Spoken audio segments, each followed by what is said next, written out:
Boa tarde a todos.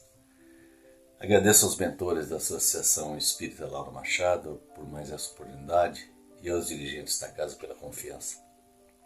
Nós estamos no capítulo 3 do Evangelho segundo o Espiritismo, cujo título é Há muitas moradas na casa do meu Pai. E o tema de hoje é a destinação da Terra, causa das misérias humanas. Kardec, pela lição de hoje, deixa claro que a espécie humana compreende todos os seres dotados de razão que habitam os inumeráveis mundos do universo. Portanto, o nosso planeta Terra encontra-se povoado com uma pequena porção da humanidade do universo, de acordo com a destinação de cada planeta. Ou seja, nós estamos aqui porque o nosso estágio evolutivo somente permite a nós vivenciar as experiências dentro do mundo de provas e expiações, como é o nosso planeta. À medida que nós evoluímos moralmente, intelectualmente, etc., estaremos carimbando o nosso passaporte para ingressarmos em outros mundos, em mundos mais evoluídos. Então, Kardec deixa claro assim que nós não somos os únicos seres dotados de razão e que nem o nosso planeta é o único planeta habitado do universo. O que nós somos? Nós somos espíritos encarnados à procura da perfeição. Pela lei do progresso, todos nós evoluímos e vamos chegar um dia à perfeição. Só que não ao mesmo tempo, porque cada um tem a sua individualidade própria e cada um evolui segundo as suas próprias experiências. Então, o objetivo da vida no planeta Terra é a busca da evolução, da superação das tendências inferiores. Kardec faz uma exemplificação de que quem está internado num hospital só vai ser internado no hospital se estiver doente. Só vai ser encarcerado numa penitenciária quem tiver cometido algum delito. Então, quando a pessoa estiver curada, ela vai sair do hospital. Quando a pessoa cumprir o tempo de sua pena, ela vai sair da penitenciária. Então, ou seja, quando nós estivermos curados das nossas enfermidades, quando nós expiarmos as nossas faltas, os nossos delitos cometidos, nós estaremos prontos para vivenciar novas experiências em mundos mais felizes. Então, o planeta Terra é um mundo de provas e expiações. Provas ou provações são as dificuldades, as dores, as lutas que o próprio espírito pede para passar antes de reencarnar, na tentativa de superar suas tendências inferiores. E as expiações? As expiações são as mesmas dores, dificuldades, lutas das provas, Mas a diferença é que, no caso da expiação, elas são impostas. Impostas em razão das faltas que nós cometemos nesta vida ou em outras existências. Mas nós temos o nosso livre-arbítrio. Então pode ser que o espírito, em provação, se deixe levar pelos arrastamentos. Não cumpra o que foi programado. E pode ser também que o espírito em expiação, aquele que foi obrigado a passar por aquelas determinadas situações, ele supere tudo com resignação e com esforço. A revolta, a não aceitação daquilo que nós não podemos mudar, nos causa maior dor ainda. Nos traz mais sofrimentos ainda. Por isso é que nós devemos nos preparar para as situações mais difíceis.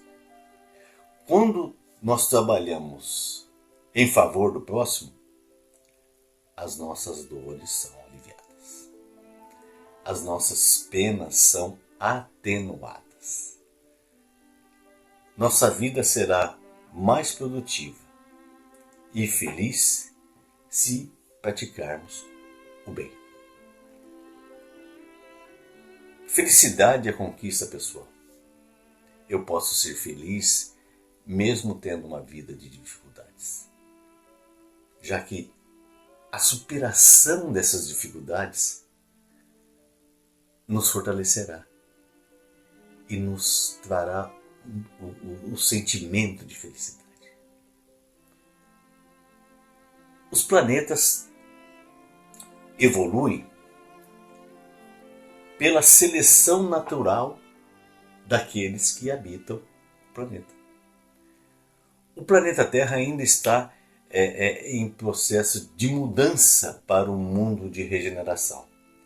Só que está nesse processo de mudança. Mas por quanto tempo? Um século? Milênios? Não se sabe. Só que eu também posso entrar no processo de regeneração individualmente,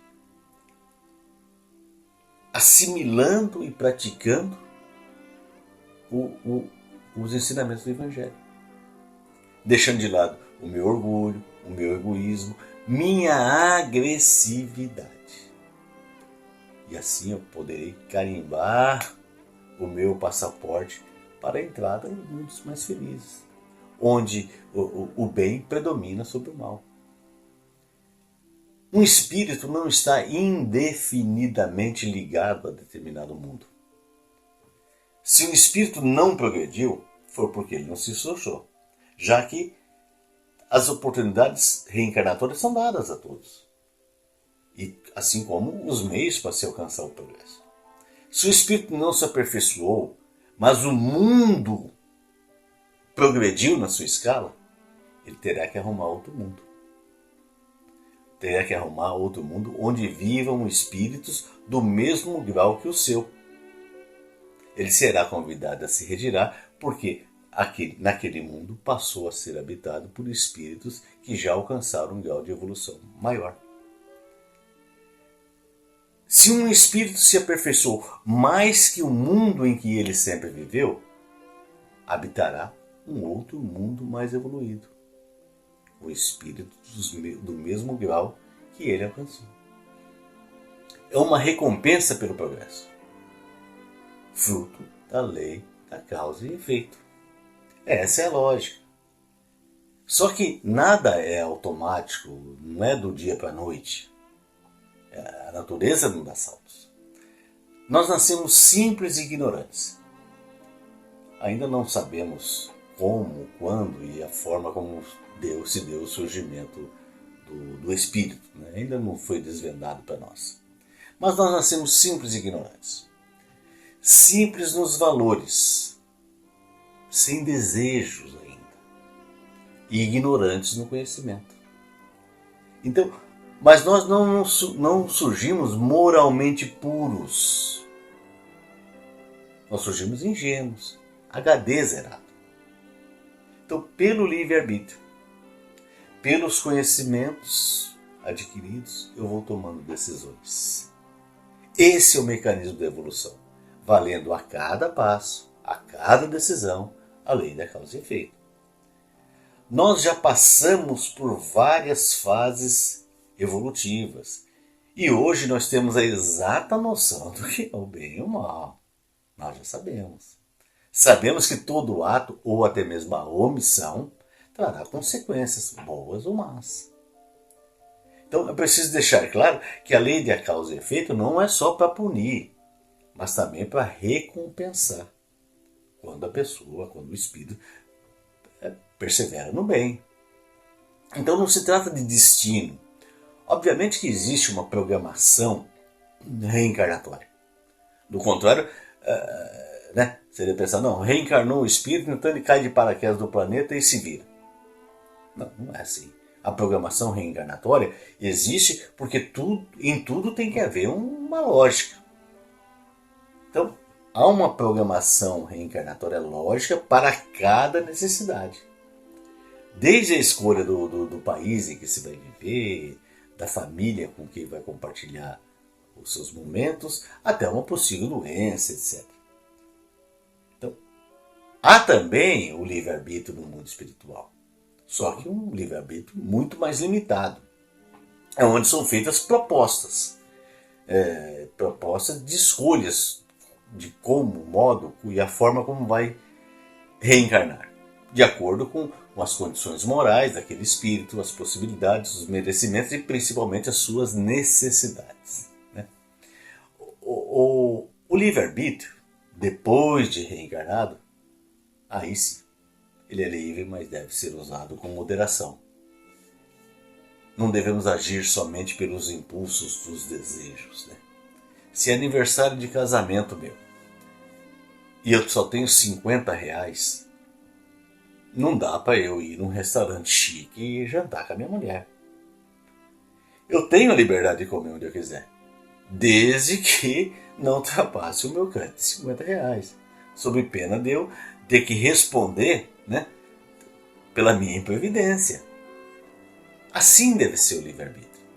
Nós livremente escolhemos as opções que são apresentadas para nós, mas nós devemos ter o cuidado com as nossas escolhas, já que, como diz o ditado, a gente colhe o que se planta. Ou seja, eu escolho o que eu vou plantar. Só que depois de plantado, obviamente, a colheita, só vou colher aquilo que eu plantei. Se eu plantei soja, não tem jeito, vou colher soja. Se eu plantei milho, não tem jeito, vou colher milho. A plantação é livre, mas a colheita é obrigatória. Esse é o X da questão. Quando encarnados dentro da nossa programação, né, podemos agir ou não de acordo com o que foi programado, mesmo nós não temos consciência do que exatamente seja essa programação. De acordo com o nosso livre-arbítrio. Se minha programação fosse para viver 90 anos, se tudo fosse obra do destino, acontecesse o que acontecesse, eu ia morrer com 90 anos. Estou num avião, eu e mais 200 pessoas. O avião cai, todo mundo morre, só eu sobrevivo. Um ataque e tal, metralhando todo mundo, só eu sobrevivo. Se fosse destino, sempre seria assim.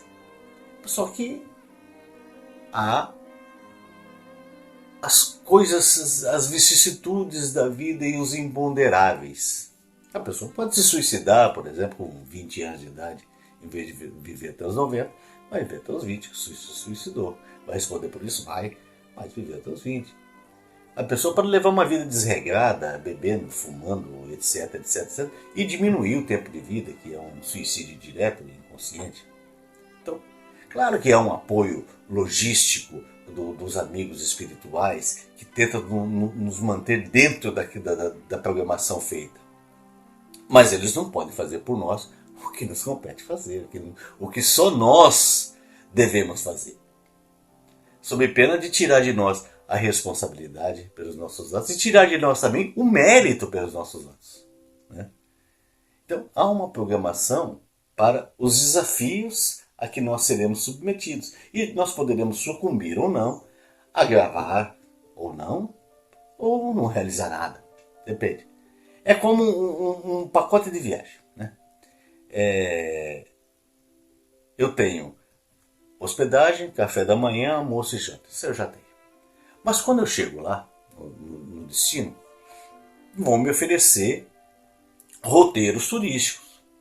E eu poderei escolher alguns ou nenhum dentro do meu livre-arbítrio.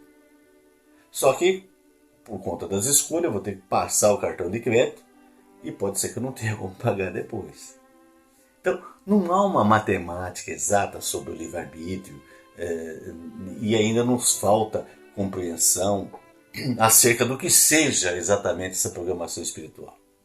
Por ora, o que a doutrina nos oferece é que não há fatalidade, né? Não tem destino traçado, desenhado, porque com vontade, com determinação, com esforço, com merecimento, nós podemos atenuar os nossos sofrimentos.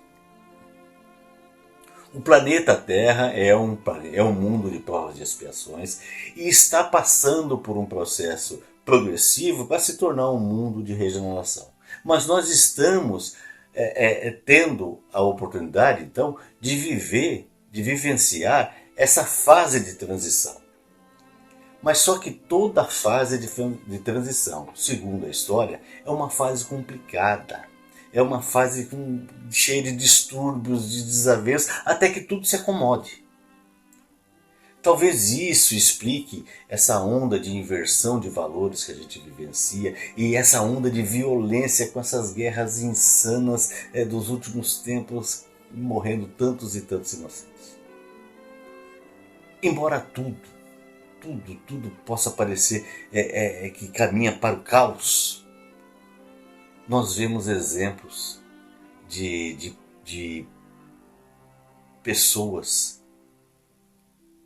que nos mostram a dedicação ao próximo, amor, fraternidade e nos mostrando que nem tudo está perdido. No livro Gênesis, da Bíblia, o livro Gênesis fala de Adão e Eva como símbolos da família na Terra. O Jardim do Éden retrata a esperança de todos nós vivemos num mundo perfeito, sem violência, sem misérias. Então, o sonho seria morar num mundo como o Jardim do Éden. Mas a família Adão e Eva procurou prazeres nas coisas materiais e se afastou das coisas de Deus.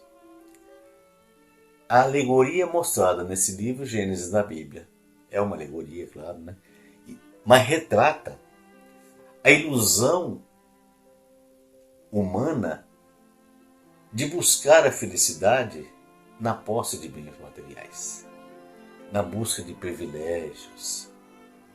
Nos mostra que com tudo isso nós vivemos milênios e milênios nos afastando de Deus e não nos aproximando.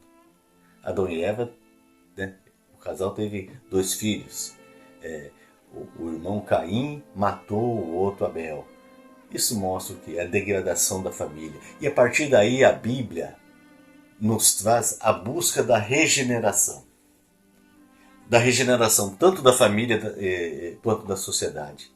Nos mostrando fracassos, lutas e tentativas de aperfeiçoamento, exitosas ou não, etc. Ou seja, a Bíblia mostra a nossa própria história espiritual. É um filme sobre as nossas encarnações, sobre as nossas vivências, sobre as nossas experiências. Não se trata da história dos outros. Não se trata da história dos outros. É a nossa própria história. A Bíblia nos mostra exemplo de pessoas com os mesmos defeitos que nós temos até hoje.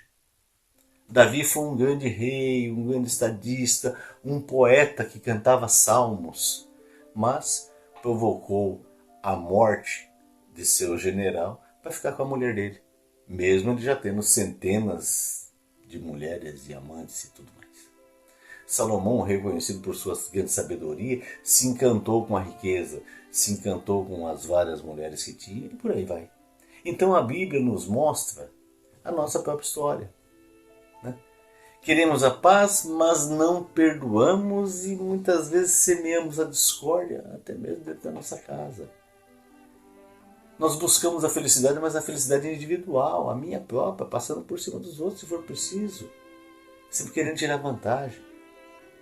Nós queremos o amor, mas o amor para mim, só para mim. Então a história do Velho Testamento é a busca de um mundo de regeneração. A busca do mundo de regeneração. A busca da terra prometida.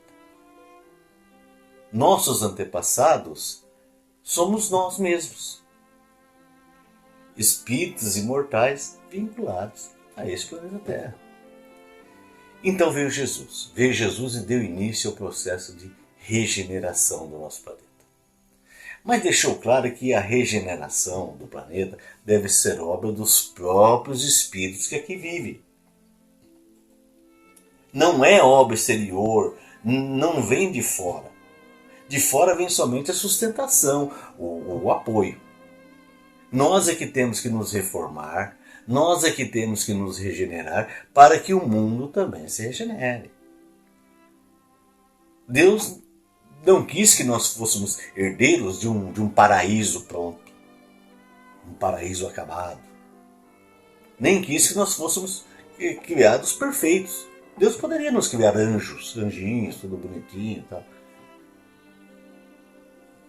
Deus poderia, se quisesse. Mas, se assim fosse, nós não saberíamos o que é a luta, o que é o sacrifício do dia a dia, nem a recompensa pelo esforço.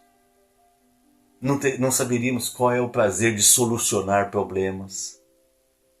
Não teríamos o prazer de saber como que é conquistar o amor. Ou seja, não teria processo de aprendizado. Por isso que nós fomos criados simples e ignorantes. Só que a nossa alma é imortal. E essa é a grande bênção de Deus, o nosso grande patrimônio. É por sermos imortais que o amor conquistado não se perde. O amor conquistado também se torna imortal. Carregamos ele conosco. Quando eu presentei alguém, não com uma correntinha, com um livro, mas eu presentei alguém com o meu amor, eu transfiro a esse alguém algo que é só meu, que eu possuo de fato.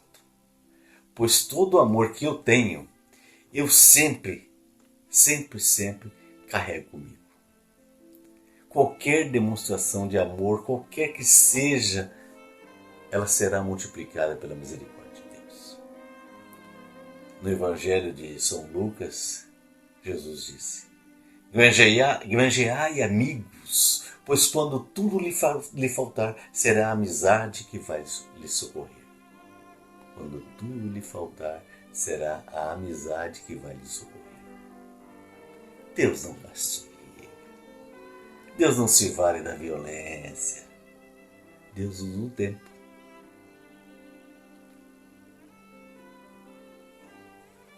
Quanto tempo de sofrimento será necessário para a gente concretizar a nossa reforma íntima? Quanto tempo de sofrimento ou quantos séculos de sofrimento ainda serão necessários para que os governantes se deem conta de que a paz não se conquista por guerra? A nós cabe nos perguntar, dentro da nossa intimidade, se de todo o coração nós realmente acreditamos na promessa de Jesus. Se acreditamos na promessa de Jesus de que Deus é bom, de que Deus é misericordioso, de que Deus é justo, temos que confiar em Deus e saber que o não de Deus também é expressão de amor. Sem a nossa obra interior regeneradora, nós não tomaremos posse da herança de mundos superiores. Para isso é preciso se renovar interiormente, ver o nosso semelhante não como um inimigo, mas como espírito cheio de defeitos, cheio de erros, que cometem toda sorte de atos, como nós fazemos. São como nós. O médico Dr. Drauzio Varela, aquele que tinha um quadro no Fantástico, ele é ateu, né? E ele disse certa vez que nós ficamos mal-humorados, alimentamos o ódio, só porque as coisas não acontecem da forma como gostaríamos que acontecesse. Né? Então diz ele, nem tudo se dá no tempo e do jeito como a gente quer. Ele deu o exemplo de um carro no estacionamento. Então a pessoa foi do supermercado, estacionou o carro direitinho, lá dentro da faixa ali e tal, e chegou uma outra pessoa logo depois e estacionou de qualquer jeito.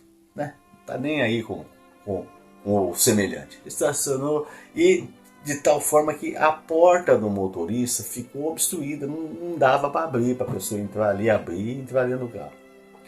Quando aquele que estacionou direitinho chegou no local e viu aquela situação, ele ficou louco de raiva.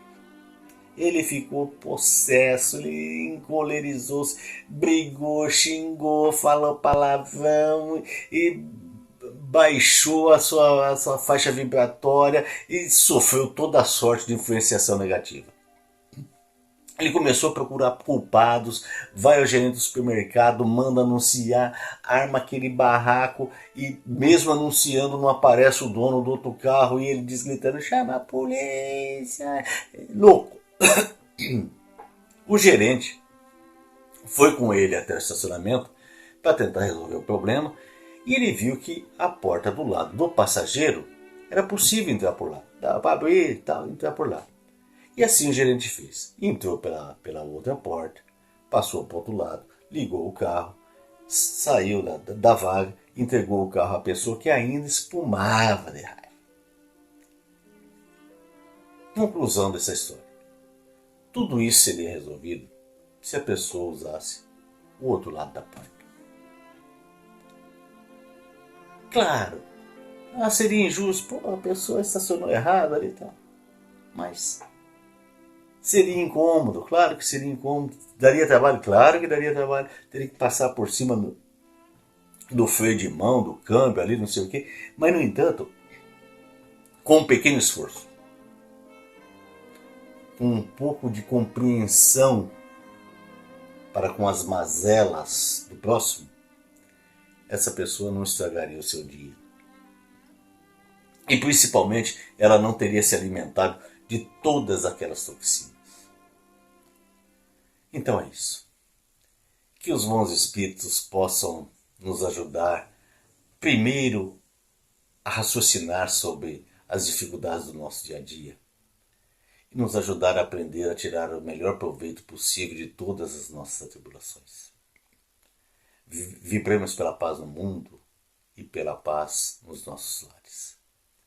Peçamos aos bons espíritos que a nossa fé seja suficientemente firme para que nossos corações e sentimentos não sejam escravizados pelo orgulho e pela vaidade.